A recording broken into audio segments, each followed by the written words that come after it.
Of all the changes made to the Bailey Pegasus for 2016, perhaps the least surprising is the arrival of this, the Brindisi. It's one of 3 new layouts for this year and features a transverse island bed and an end washroom. Absolutely de rigueur on any mid-market or upmarket range.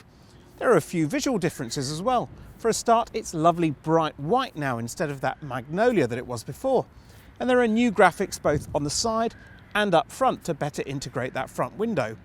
Sticking at the front, we've no longer got Alco ATC, but there have been upgrades in the spec elsewhere across the van. I particularly like the fact that we've got not 1, but 2 external lockers on the side here. That's great if you've got plenty of outdoor gear you need to store. There's also a 230 volt power socket here. Unfortunately, there's also the fridge vents and your hookup point, which are not great things to have inside the awning. But other than that, things are looking great. All the other services are on the offside. A transverse island bed layout, well, that means a cramped lounge, right? Well, wrong. In the case of this Bailey, it really doesn't. These sofas might be a little bit short to be single beds, but actually they're really generous. I mean, you could seat 6 people fairly comfortably in here. A big part of that is thanks to Bailey's design of the front chest, which is set forward because there's no front gas locker, which yields a lot more sofa space without the chest intruding in, so you don't need to have a wraparound seating layout. I have to say it's a particularly pleasing lounge to sit in as well, and there's 2 good reasons for that. The first is these sofa backrests, part of the Dream Sleep system, which is a much simpler way of making up the front double bed. And the second is this front window. It really is very special. It brings in vast amounts of light, and when there's a good view outside, it's one you can all enjoy, even if you're standing up, thanks to that height. At night, as I say, it turns into a double bed.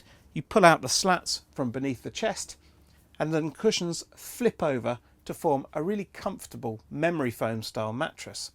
And of course, at night you can enjoy the LED lighting. There are little perimeter spotlights in here instead of a central light cluster, so it looks more elegant and it creates a very nice ambience. There are also these little reading lights in each corner, so however you configure the bed, you should have plenty of light for reading.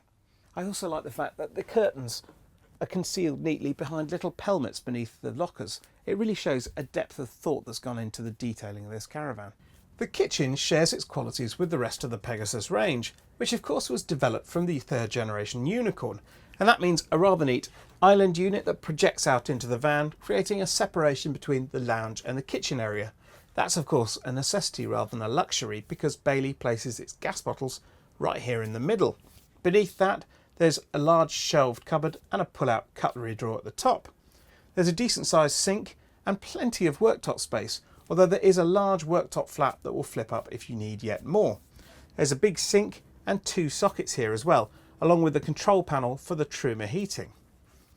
Above, we've got 2 cupboards and a microwave, which frankly is sited a bit too high for me and a bit too directly over the hob, which is a dual fuel unit with an electric hot plate. Beneath that, you've got a separate oven and grill.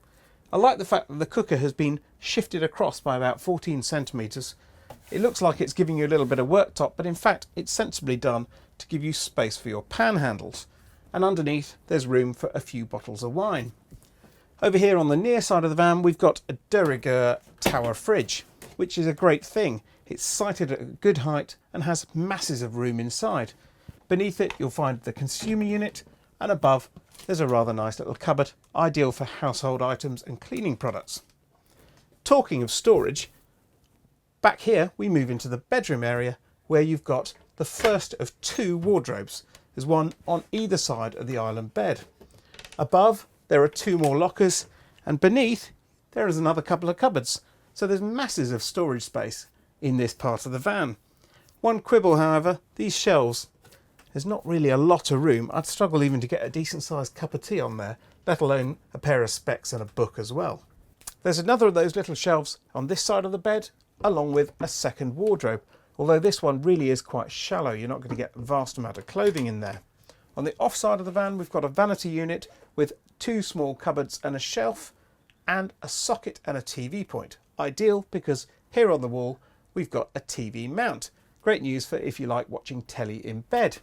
There's also a window here, although it's offset rather, so it means that one of the bed occupants doesn't really get to enjoy the view. Now I did expect this part of the van to feel rather cramped, because after all the Pegasus is around 2 inches narrower than a unicorn, but it really doesn't. And that's testament to the fact that Bailey has made the retracting mechanism on this Brindisi a lot more pronounced, so the bed goes a long way back during the day, giving masses of room to get around the bottom, ideal for getting from the lounge back here to the washroom.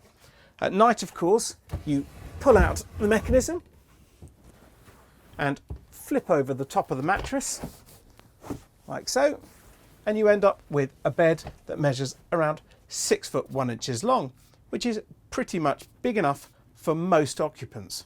As ever, under the bed there's plenty of storage space, although it is depleted in the Brindisi because this is where the table's kept. The washroom is dominated by the huge shower cubicle with its bifold door and LED lighting. There's a useful shelf in there, but unfortunately nowhere to dry wet clothes or towels. There's an unusually large sink on top of a cabinet, but unfortunately it's pushed rather close to the toilet, so you'll have to swivel it around to avoid knocking your knees, at which point they may come into contact with the sliding door. It's a shame the window isn't opaque too, although it's nicely positioned in the centre of the rear wall. There's another cabinet on the offside wall, plus an outlet for the blown air heating to keep things warm. The addition of the Brindisi to the Pegasus range really seems like a natural fit. There's a luxury focus to that transverse island bed layout that really complements the revisions to the rest of the Pegasus line. I did expect the narrower width of the model to impact on the layout, but in practice it really doesn't. It feels lovely and spacious and bright inside. Now, traditionally, Bailey buyers tend to go for the top spec unicorn, and in particular with a transverse island bed, there's the Vigo, which is a hugely popular model.